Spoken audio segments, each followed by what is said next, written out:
안녕하십니까. 오랜만에 뵙는 것 같습니다.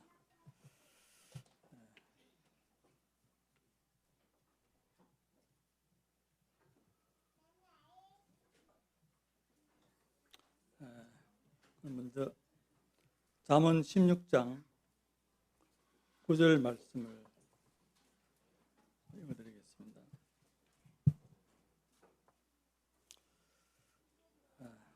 사람이 마음으로 자기 길을 계획할지라도 그 걸음을 인도하신 자는 여호와시니라. 오늘 이 시간 아버지께서 주신 잔이라는 그와 같은 주제로 성도님들과 함께 교제하기를 원합니다. 여기 잠언 16장 9절에서 사람이 마음으로 자기 길을 계획할지라도 그 걸음을 인도하시는 분은 여호와시라고 이렇게 말하고 있습니다. 참 우리 인생이 쉽지 않습니다. 사람이 아무리 자기 인생길에 대해서 많은 계획들을 세우고 준비한다 할지라도 그 계획대로 잘 되지 않는 것이 인생인 것 같습니다. 그래서 성경에는 이 성경 자체가 하나님께서 우리 인생들에게 주신 말씀이고 하나님의 편지라고 할 수 있기 때문에 그 인생에 대해서 많은 얘기들을 해놨습니다. 보시면은 우리가 잘 알고 있는 말씀 중에 우리 인간의 우리 연수가 70여 강건한 80이라도 그 연수의 자랑은 수고와 슬픔뿐이라고 말하고 있고, 또 전도서에서는 이제 솔로몬이 인생에 대해서 헛되니 모든 것이 헛되다고 이렇게 말하고 있습니다. 그래서 생수에 거론되는 하나님을 떠난 인생은 모든 것이 헛될 수밖에 없습니다. 그러한 헛된 이와 같은 수고와 슬픔뿐인 이 땅에서 우리가 하나님을 만나고 하나님의 자녀로 살아갈 수 있다는 것이 얼마나 행복한지 모르겠습니다. 본문 요한복음 18장 11절 말씀을 보시겠습니다. 요한복음 18장 11절은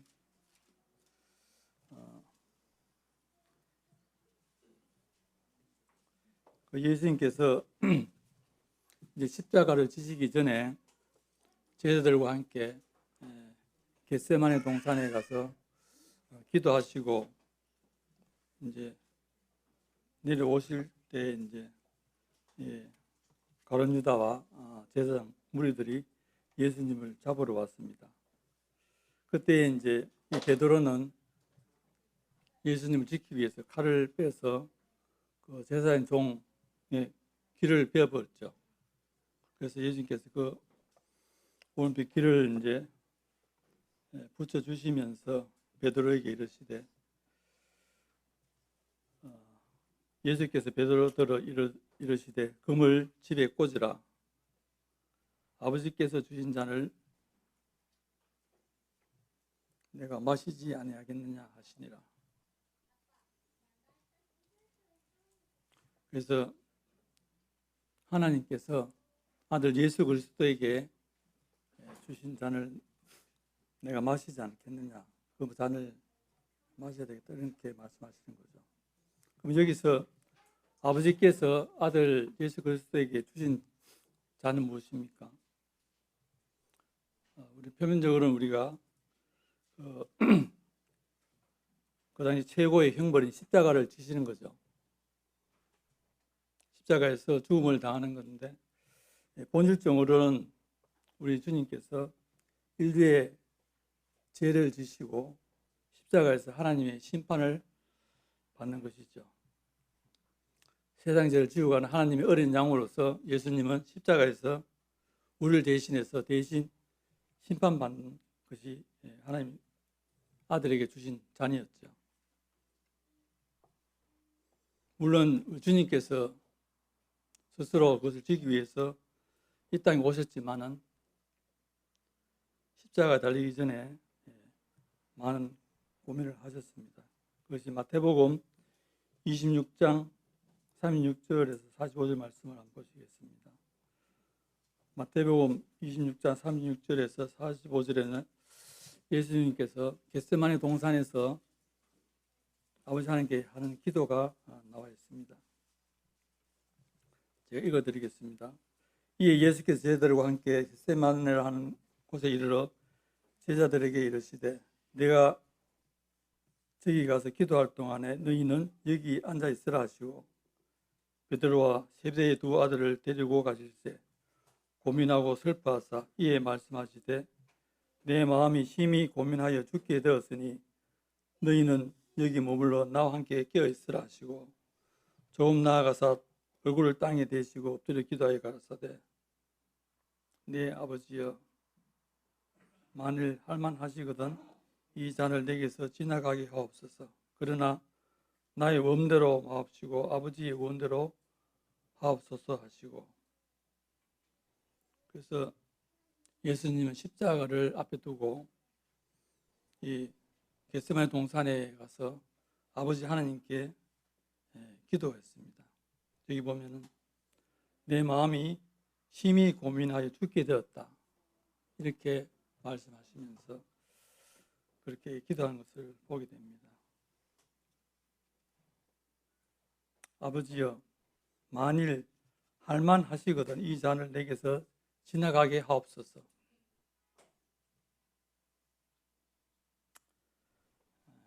그리고 42절에 보시면은 다시 두 번째 나아가 기도하여 가라사대 내 아버지여 만일 내가 마시지 않고는 이 잔이 내게서 지나갈 수 없거든 아버지의 원대로 되기를 원하나이다 하시고, 또 44절에 세 번째 동일한 말씀으로 기도하신 후 이에 제자들에게 오사 이르시되 이제는 자고 쉬라 보라 때가 가까웠으니.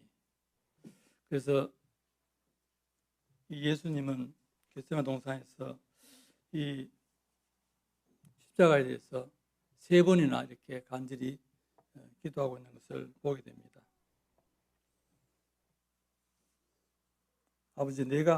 아버지 만일 할만하시거든 이 잔을 내게서 지나가게 해달라고 기도했고, 그리고 두 번째 내가 마시지 않고는 이 잔이 내게서 지나갈 수 없거든 아버지 원대로 되기를 원하나이다 이렇게 기도를 했습니다. 이 겟세마네의 기도는 마태복음에 있는 것이 아니라 마태, 마가, 누가 복음에 다 이렇게 세 성경이 다 나타나 있습니다. 그래서 누가복음에는 보시면은 누가복음 22장 41절에서 44절에 그 말씀이 나타나 있는데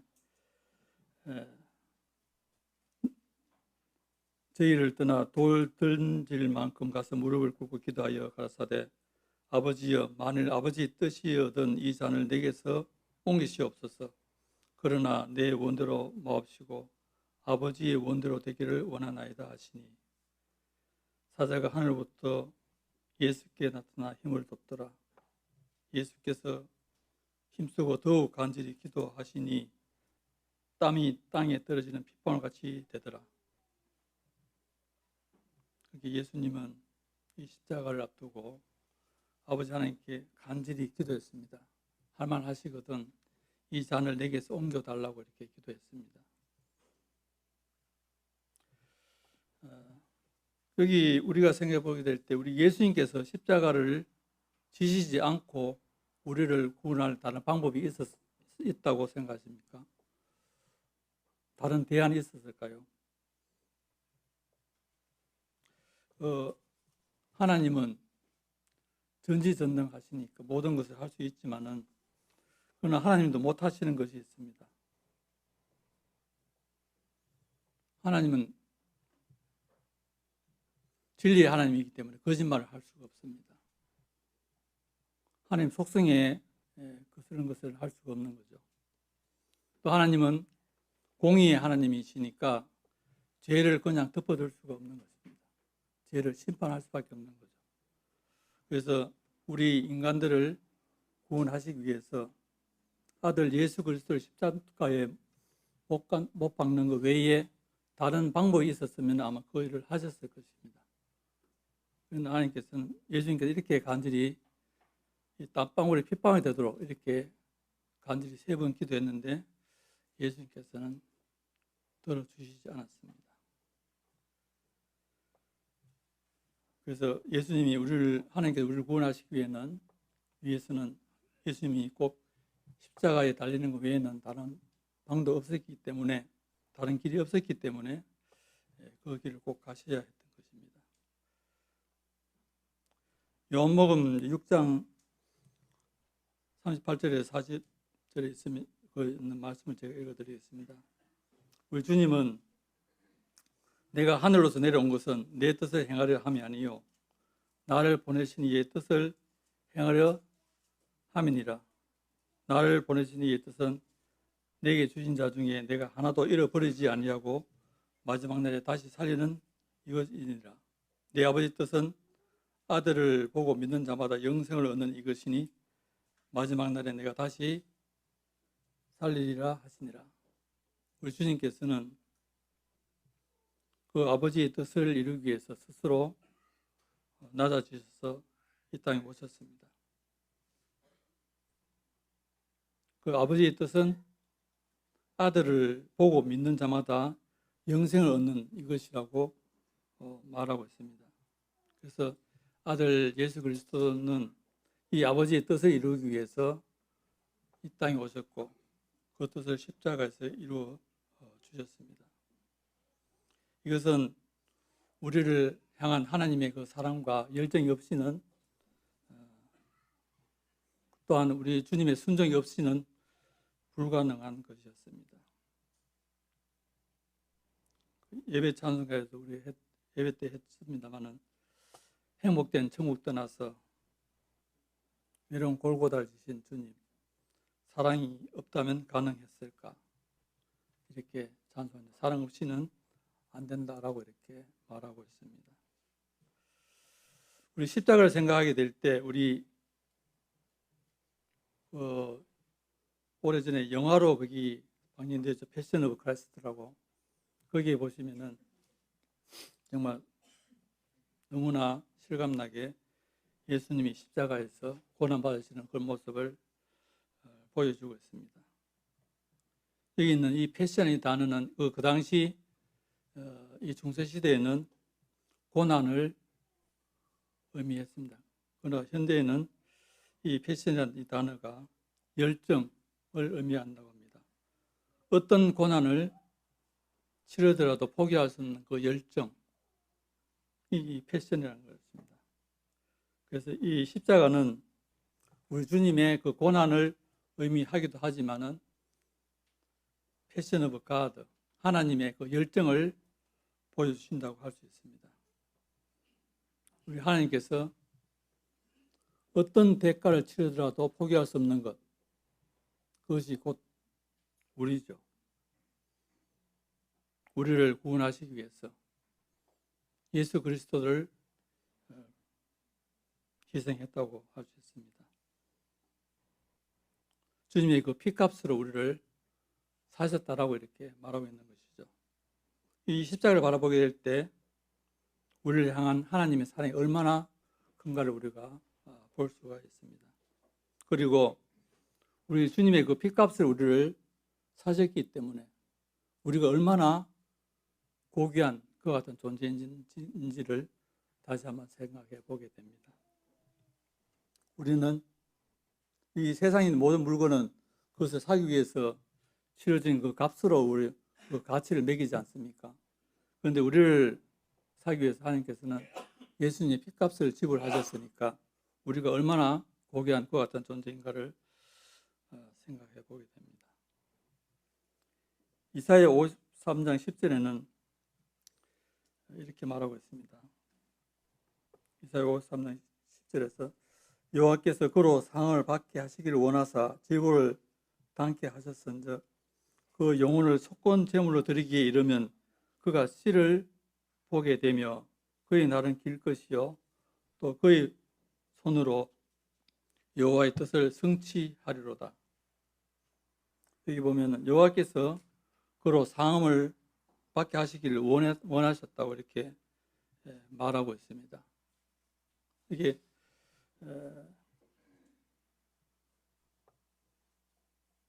이 하나님께서 예수님을 십자가에 못 박았다고 할 수 있는 거죠.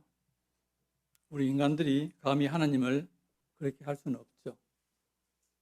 하고 싶다 하더라도. 그러나 하나님께서 예수 그리스도가 십자가에 못 박게 하기를, 상흔 받게 하기를 원했다라고 이렇게 말하고 있습니다. 예수님을 십자가에 못 박은 것은 로마 군병도 아니고 빌라도도 아니고 유대 제사장도 아니고 하나님 아버지께서 예수님을 십자가에 못 박기를 원했다라고 이렇게 말하고 있습니다.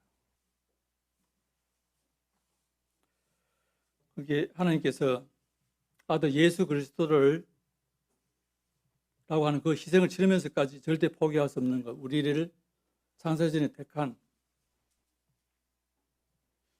우리 그리스도인들, 하나님 자녀들을 구원하시기 위해서 그렇게 하셨다는 것이죠.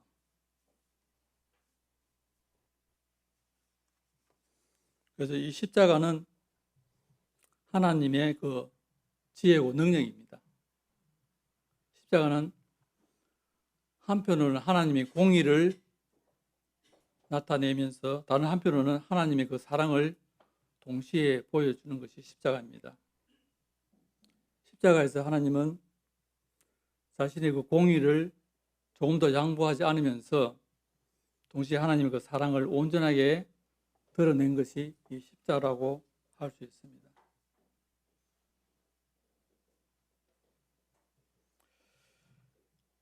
구약 성경에 보면 이스라엘 백성들에게 이런 말이 있습니다. 사무엘상에서 그 사무엘이 이스라엘 백성들에게 너희를 위하여 행하신 큰 일을 생각하라 이렇게 말합니다. 종종 이제 선지자가 또 모세가 이스라엘 백성들이 말할 때 여호와께서 너희를 위하여 행하신 큰 일을 생각하라. 그러면서 이제 하나님을 경배하고 하나님을 경외하고 순종할 것을 말씀하고 있는데 우리는 오늘날 하나님께서 인류를 행하신 가장 큰 일을 십자가에서 행해 주셨습니다. 이스라엘 백성들에게 그 위해서 행하신 큰 일은 무엇입니까? 이스라엘 백성들이 애굽에서 종살이할 때에 그들을 거기서 구원하기 위해서 애굽의 10가지의 이적을 행하시고 또 홍해 바다를 걸어서 건너게 하신 큰 능력을 보여주셨습니다. 그래서 구약에서 항상 그것을 기억하면서 하나님을 우리에게 어떠한 사랑을 베푸시는가를 기억하라고 이렇게 말하고 있는데 이 모세는 신명기 33장 29절에서 이스라엘이여 너는 행복한 사람이로다. 여호와의 구원을 너같이 받은 백성이 누구냐라고 이렇게 말하고 있습니다. 참으로 이스라엘 백성들은 하나님의 그 지상 선민으로 선택받은 민족으로서 하나님 이와 같은 큰 능력을 받았다라고 이렇게 말하고 있는 것이죠. 어떠한 민족도 그와 같은 하나님의 그 구원을 경험한 적이 없습니다. 그래서 항상 그것을 상기시키면서 하나님을 경외하고 하나님께 순종하는 것 같은 삶을 살라고 이렇게 말하고 있는 것이죠. 오늘날 우리 어떠한 시련과 고난을 당하더라도 그때 우리는 십자가를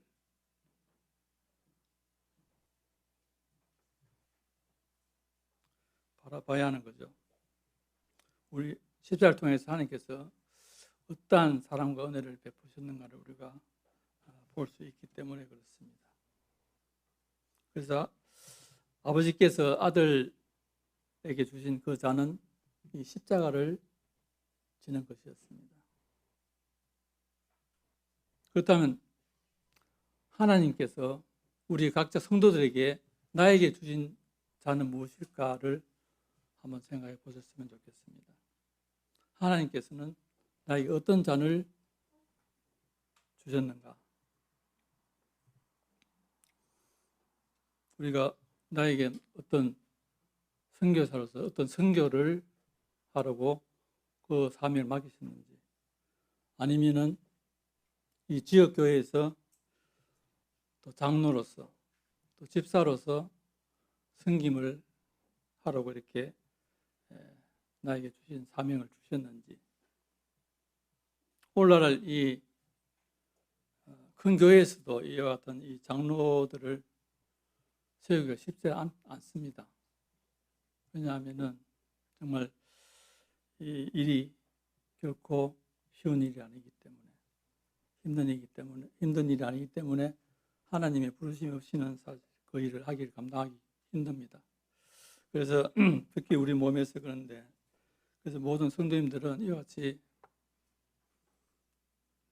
앞서 인도자들을 위해서 기도해야 되겠습니다.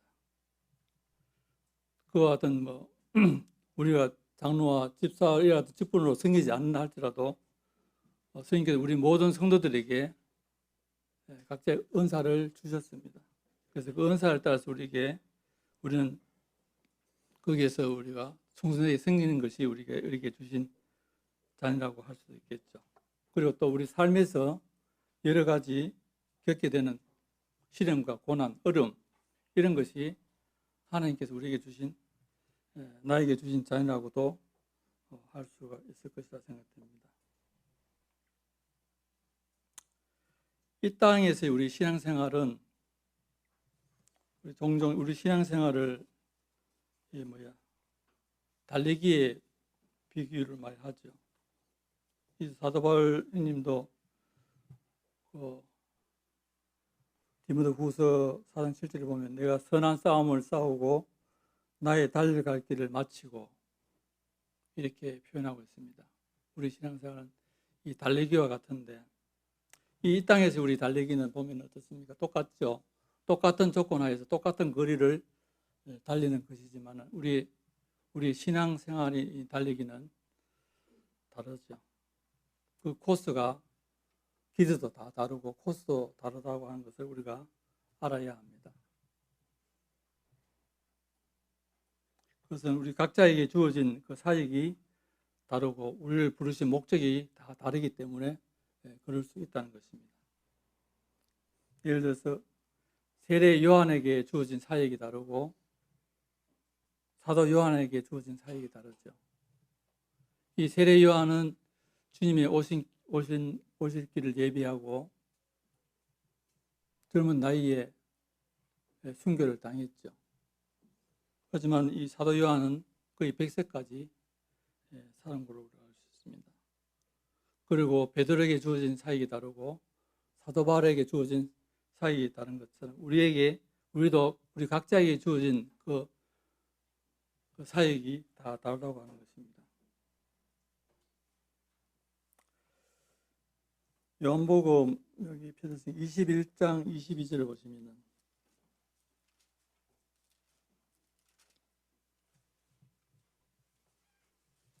21장에 이제 예수님께서 부활하시고 이제 제자들에게 찾아오셔가지고 그들에게 조반을 준비해서 그들을 조반을 먹이시고 베드로에게 내가 나를 사랑하느냐 이렇게 3번 질문하셨죠.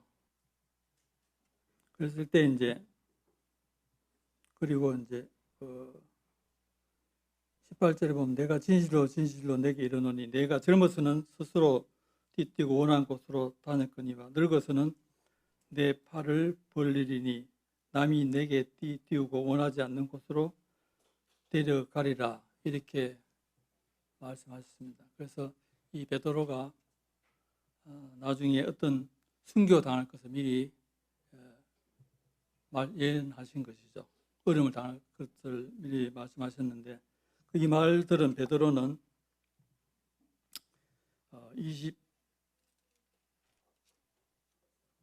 22절이죠. 21절입니다. 이에 베드로가 그를 보고 예수께 여쭤오되 이 사람은 어떻게 되겠사옵나이까? 20절에 예수께서 이르시되 내가 올 때까지 그를 머무게 할지라도 내게 무슨 상관이냐? 너는 나를 따르라. 그게 이 베드로는 그때 이제 요한을 보고 그럼 나는 그래 되지만 나는 그렇게 어려움을 다 숭배를 당할 수도 있지만은 이 요한은 어떻게 되겠습니까? 이렇게 물었을 때에 예수님은 내가 올 때까지 그를 머물게 할지라도 너는 무슨 상관이냐? 너는 나를 따르라. 이렇게 말하고 있습니다. 그래서 우리 각자의 어떤 믿음, 신앙생활의 길은 서로 다르다고 하는 것입니다. 하지만은 우리 인간은 아주 나쁜 버릇인데 서로 비교하는 그와 같은 나쁜 버릇이 있습니다. 이 베드로도 나는 그래 되지만 이 요한은 어떻게 되냐고 이렇게 물으는 것이죠. 이러한 것은 참 비교하는 것은 그것도 비교도 자기보다 좀 못한 사람을 비교해가지고 이렇게 자신을 좀 만족하고 감사하는 것 같은 삶을 살면 되는데 자기보다 더 잘된 사람하고 비교하게 되면 항상 자기를 만족하지 못하고 불평불만만 하게 되겠죠. 그래서 비교하기 시작하면 우리 삶이 비참해지는 것입니다. 성경의 대표적 인물이 누가 있습니까? 그걸 생각하면서 저는 이 사울 왕이 생각났습니다. 이 사무엘상에 보시면 이 사울 왕이 이스라엘의 초대 왕으로서 이렇게 성을 받았지만은 블레셋과의 이제 전쟁에서 돌아올 때 여인들이 소고치고 그것을 환영하면서 사울이 죽인 자는 천천히요, 다윗이 죽인 자는 만만이라 이렇게 찬송하는 걸 듣고 그때 이 사울은 그 마음속에 이 다윗과 비교하게 되었고 나는 천천히 돌리고 다윗에게 만만을 돌리니까 그때부터 이제 시기심이 발생한 거죠. 그때부터 계속해서 이 사울은 다윗을 죽이려고 하는 것 같은 잘못에 빠지게 되는 것입니다. 우리 하나님의 우리 부르심은 다 다르기 때문에 우리는 남과 비교하지 않았으면 좋겠습니다. 그 각자의 어떤 신앙과 그분에게 주어진 길은 하나님이 주관하신 거니까 우리에게 주어진 모든 것들은 하나님의 주권적인 섭리 아래에 있다는 것입니다. 그것을 인정하시고 그것을 순응한 삶이 가장 복된 삶이 아닌가 생각하게 됩니다. 그리고 우리는 이 땅에 살아가면서 여러 가지 환난과 고난을 어려움을 당하게 됩니다. 우리가 이 고난을 생각하게 될 때 우리는 구약의 그 욥의 고난을 우리가 생각할 수 있습니다. 욥기 1장에 보시면은 제가 읽어드리겠습니다. 우스 땅에 욥이라는 사람이 있었는데 이 사람은 순전하고 정직하여 하나님을 경외하며 악에서 떠난 자더라. 1장 1절에 나와있죠. 그런데 이제 사단이 와가지고 이 욥을 참수하게 됩니까? 그 어떤 삶이 어찌 그냥 그래 됩니까? 하나님 그래 축복해 주셔서 그런 거 아닙니까? 이렇게 하면 될 때 그래서 여호와께서 사단에게 그러면 그 욥에게는 손대지 말고 한번 네가 한번 시험해봐라 이렇게 해서 욥의 고난을 당하게 되죠. 여기 이제 사단이 이제 욥에게 어려움을 주는 것도 이것도 그냥 자기가 마음대로 한 것이 아니죠. 하나님이 허락하에 하나님께서 허락하야지만 우리가 그렇게 할 수 있는 거죠. 그렇게 해서 어려움을 당하게 됩니다. 우리 잘 아는 내용이니까. 그래서 욥에 또 보면 거기에 이러한 그 욥을 또 위로하기 위해서 세 명의 친구가 와서 위로하게 되는데 그 욥의 그 세 친구들도 똑같이 어찌 까닭없이 이 같은 재앙이 임하겠느냐, 너희 죄를 자복하고 하나님께 용서를 빌라고 이렇게 말을 하죠. 그래서 욥의 경우를 우리가 생각해 보게 될 때 우리가 살아가면서 어떤 고난이나 재난을 겪는 것은 꼭 우리의 죄 때문만은 아니라는 것입니다. 그것은 하나님의 어떤 섭리 가운데서 그렇게 행해질 수 있는 것이기 때문에 우리는 욥의 친구와 같이 그와 같은 실수를 범하지 않아야 합니다. 함부로 우리가 하나님처럼 어떤 다른 형제를 이렇게 판단할 수는 없는 것입니다. 두 번째로는 우리 생각해 볼 수 있는 것이 이제 요한복음 11장에 나사로의 죽음을 우리가 생각해 볼 수 있습니다. 11장 볼까요? 요한복음 11장. 지금 요한복음 펴져 있으니까.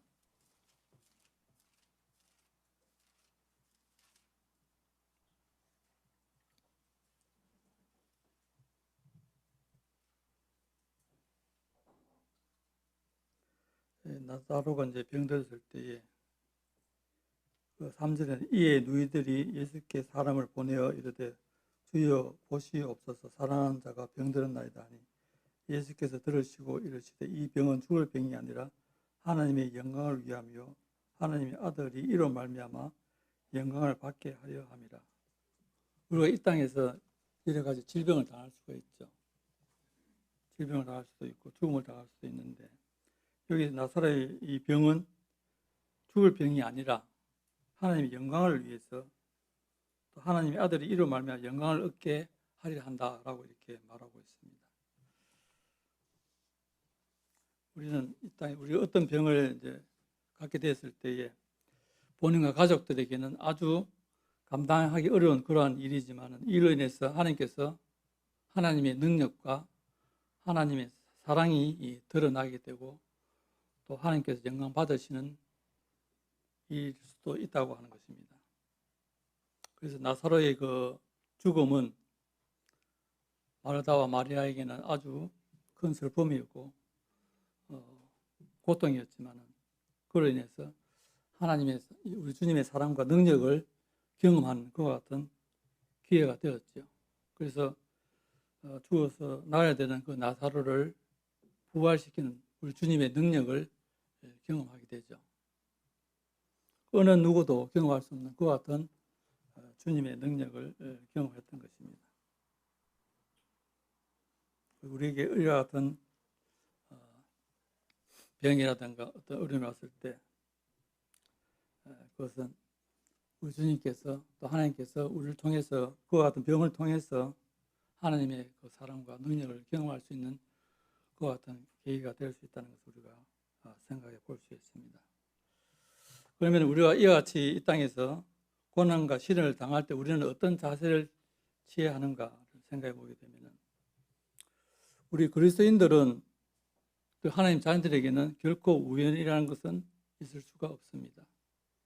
모든 것이 하나님의 허락하에 하나님의 주권적인 섭리 안에 이루어진다는 것을 잊지 말아야 합니다. 아무리 큰 어려움이라도 그것은 하나님이 모르실 수가 없고 하나님이 다 아시고 하나님의 허락하에 그것이 우리에게 임한다는 것입니다. 마태복음 10장 29절에 31절에 보시면은 저는 이 말씀이 참 위로가 되던데 마태복음 10장 29절 보시면은 참새 두 마리가 한 아사리온에 팔리는 것이 아니냐 그러나 너희 아버지께서 허락지 아니하시면 그 하나도 땅에 떨어지지 아니하리라. 너희에게는 머리털까지 다 세신 바 되었나니 두려워하지 말라. 너희는 많은 참새보다 귀하니라.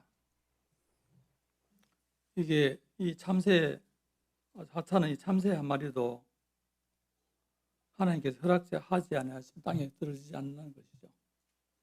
그렇게 우리에게 일어나는 이 사소한 모든 일들은 하나님이 아시고 하나님 허락하에서 우리에게 임한다는 사실을 우리가 기억해야 됩니다. 우리는 너희는 많은 참새보다 귀하니라. 이 하찮은 참새도 그런데 우리는 주님의 핏값으로 사신 아주 하나님의 자녀고 하나님의 보물이죠. 그렇기 때문에 우리에게는 그런 아무리 사소한 것이라도 그렇게 이루어질 수 없다는 것입니다. 우리가 어떠한 상황에서도 우리 잊지 말아야 할 것은 하나님은 선하시고 사랑의 하나님이라는 이 사실을 항상 기억해야 됩니다. 하나님은 십자가에서 우리에 대한 하나님의 사랑을 확정하셨습니다. 로마서 5장 8절에 보시면은 우리가 아직 죄인 되었을 때에 그리스도께서 우리를 위하여 죽으심으로 하나님께서 우리에 대한 자기의 사랑을 확정하셨느니라. 그래서 우리가 죄인 되었을 때에 우리 주님께서 십자가에서 죽으심으로 말미암아 하나님께서 우리에 대한 자기의 사랑, 하나님께서 우리를 얼마나 사랑하는지를 확실하게 보여주셨다는 거죠. 증거로. 그 십자가가 하나님의 사랑의 증거라는 것이죠. 우리는 항상 십자가를 바라보게 될 때 그 이스라엘 백성들은 그 이스라엘 백성들을 향하신 너희를 위해서 행하신 큰 일, 애굽에 출애굽하게 된 것, 홍해를 건너게 된 것, 요단강을 건너게 된 것, 이 모든 것들을 기억하면서 하나님을 기억하라고 했는데 오늘 우리는 이 십자가를 바라봐야 합니다. 이 십자가가 하나님께서 우리를 얼마나 사랑하시는지를 증명해 주기 때문에 그렇습니다.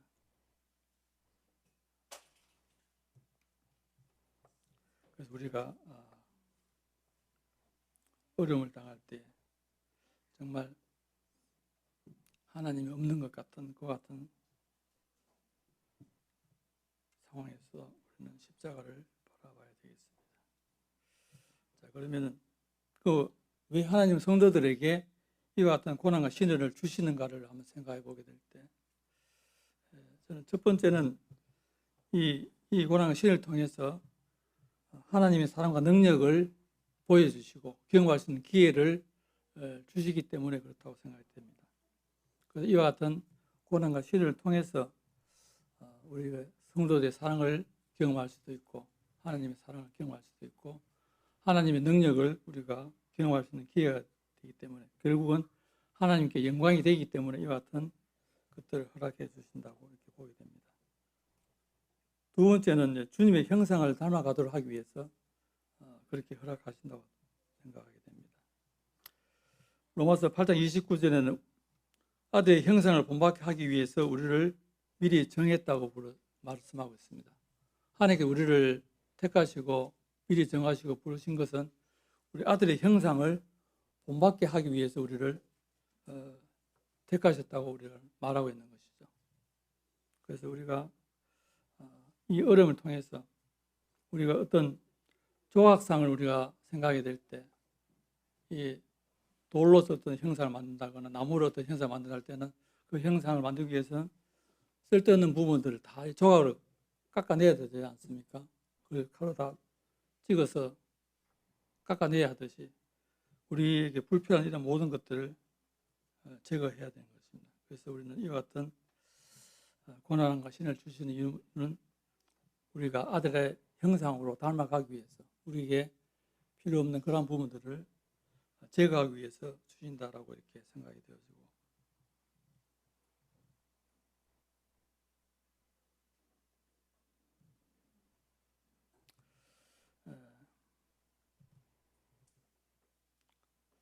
어떤 글에서 이제 안락한 생활은 능력 있는 삶을 가져다 주지 못한다.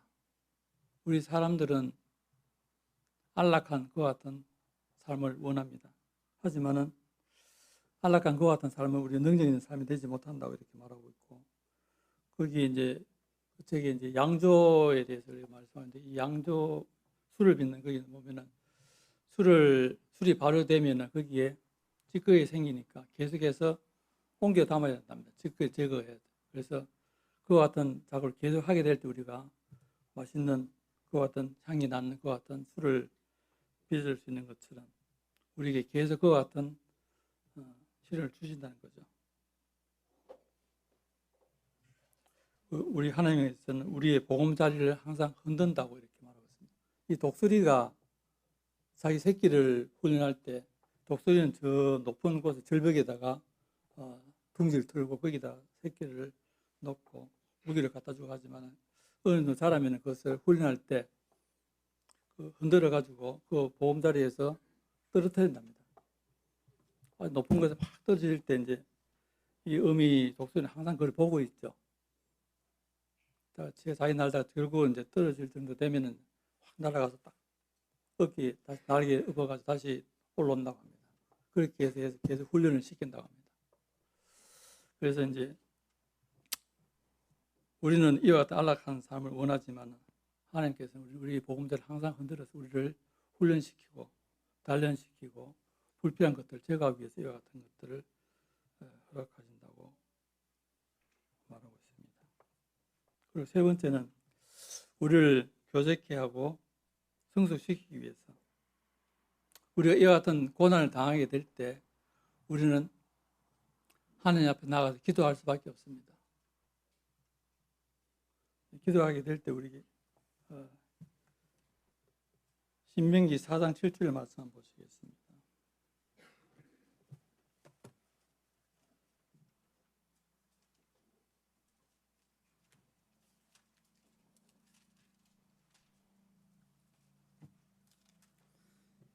신명기 4장 7절에서 우리 하나님 여호와께서 우리가 그에게 기도할 때마다 우리에게 가까이 하심과 같이 우리가 하나님 앞에 나가서 기도할 때마다 하나님은 우리와 함께 하신다, 가까이 하신다고 여기 말하고 있습니다.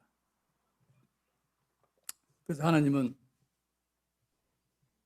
우리들과 이와 같은 친밀한 교제, 사귐을 원한다는 것이죠. 그래서 우리는 하나님을 떠나가지고 내가 마음대로 내가 왕이 되서 살기 원하지만 하나님께서는 우리와 같은 교제하게 하기 위해서 이와 같은 시련과 어려움들을 주시고 그런 시험을 당했을 때 우리는 기도로 하나님 앞에 나아갔을 때 하나님은 때마다 기도할 때마다 그때마다 우리에게 가까이 하셔서 우리 기도를 들어주신다는 거죠. 그러기 위해서 우리에게 이와 같은 시련들을 허락하신다고 볼 수 있습니다. 또 우리 생각해 볼 수 있는 것은 우리가 왜 그런지 전혀 이해할 수 없을 때도 우리가 고난 당하는 자들을 위로하게 하기 위해서 나와 어떤 사람 위로하게 될 때 어려움을 당해봐야지 그 어려움을 우리가 실제로 이해할 수 있습니다. 그래서 나와 똑같은 어려움을 당한 사람을 위로하기 위해서는 그 어려움을 당해봐야 되는 거죠. 그래서 우리가 왜 이런 어려움을 허락하신가를 우리가 이해할 수 있을 때 또 하나 생각할 수 있는 것은 나와 같이 이러한 어려움을 당한 자를 위로할 수 있다는 것입니다. 예를 들어서 자신의 어떤 자식이 죽는 그와 같은 경험을 하기는 쉽지가 않습니다. 그렇지만은 그와 같은 어려움을 당했을 때 상당한 슬픔이 있지만은 또 그걸 통해서 이제 그와 같은 자식을 먼저 보내는 것 같은 시련을 당했을 때 그 사람을 위로할 수 있다는 거죠. 마지막 또 한 가지는 우리 인간 본성입니다. 우리 인간 본성이. 우리 지금 이제 사사기를 규태하고 있는데 이 사사기 시대에 보면은 인간들이 우리 편안할 때는 또 제약에 빠져가지고 하나님에게 또 징계로 어떤 핍박을 받게 될 때 또 하나님 앞에 또 기도 간구하고 또 하나님께서 그것을 들어주시고 또 사사를 보내 그들을 구원하게 되면 또 완전히 평화 오게 되면 또 타락하게 되고 그것이 이제 사이클을 계속 반복하게 되는데 인간은 본성이 제 본성을 갖고 있기 때문에 그런 것이 반복된다고 생각하게 됩니다. 그래서 하나님께서는 우리 성도들이 참 즐겁고 행복한 그 같은 삶을 살기 원하시지만은 우리 삶 가운데 이와 같은 시련과 고난을 주신 이유가 이런 것을 위해서 우리가 하나님께서 허락하신다라고 생각해 볼 수가 있습니다. 그래서 우리는 어떠한 어려움도 그것은 나만 겪는 것이 아니고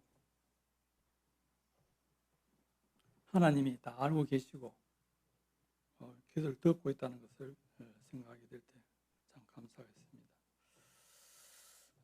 결론적으로 이제 하나님께서 우리 모든 성도들을 부르시고 우리를 통해서 하시고자 하는 그 사역은 다 길이 다르다는 것입니다. 우리 각자는 각자의 달려갈 그 신앙의 코스가 있고 각자가 지고 가야 할 십자가가 다 각각 있다는 것입니다. 그래서 우리는 남과 비교하지 말고 우리에게 주어진 그 십자가를 지고 기쁘게 하나님을 섬기는 것 같은 삶을 살기를 바랍니다.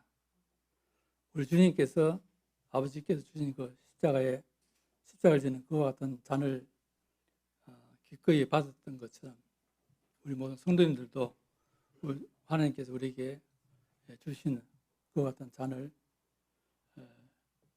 기꺼이 받으시기를 바랍니다. 이 잔은 그 맛이 달콤할 수도 있고 쓰디쓸 수도 있지만 그 잔에는 독이 없다는 것입니다. 하나님께서 우리를 그 잔에 독을 넣지 않았다는 것이죠. 그래서 하나님은 이 자녀들이 항상 하나님을 즐거워하고 복된 것 같은 삶을 살기 원하십니다. 우리 잘 아신 대로 마지막으로 데살로니가전서 5장째를 보시면은 잘 아신 말씀 읽어드리겠습니다. 항상 기뻐하라, 쉬지 말고 기도하라, 범사에 감사하라. 이는 그리스도 예수 안에서 너희를 향하신 하나님의 뜻이니라. 하나님께서는 우리가 항상 기뻐하고 감사하는 그와 같은 삶을 살기를 원하시고 항상 기도로 하나님 앞에 나오기를 원하시고 우리가 나아갈 때마다 우리를 가까이 하시는 하나님을 기억하게 됩니다. 기도하겠습니다. 아버지 하나님, 참으로 감사를 드립니다. 참으로 저희들은 마음속에 하나님 되기를 싫어했고 생수에 거는 데는 하나님을 떠난 저희들이었지만 아버지 하나님께서는 저희들을 사랑하시되 말로만 사랑한 것이 아니라 우리가 죄인 되었을 때에 아들 예수 그리스도를 십자가에 못 박기까지 저희들을 사랑하심으로 하나님은 선하시고 사랑의 하나님이신 것을 우리에게 확실한 증거를 보여주셨습니다. 그러한 하나님을 믿고 하나님 자녀로 거듭나서 하나님 자녀로 살아갈 수 있는 것이 얼마나 복된 것을 다시 한번 기억하게 됩니다. 우리가 이 땅에 살아가면서 여러 가지 환난과 어려움을 당하지만 그것은 하나님 다 아시고 또 그걸 통해서 하나님 영광 받으시고 우리를 정결하게 하시고 우리를 훈련시키신 하나님의 뜻이 있음을 기억하면 참 감사를 드립니다. 우리 각자에게 주어진 그 잔을 기쁘게 받고 순종하는 저희들이 될 수 있도록 도와주시옵소서. 주 예수 그리스도 이름으로 기도드리옵나이다. 아멘.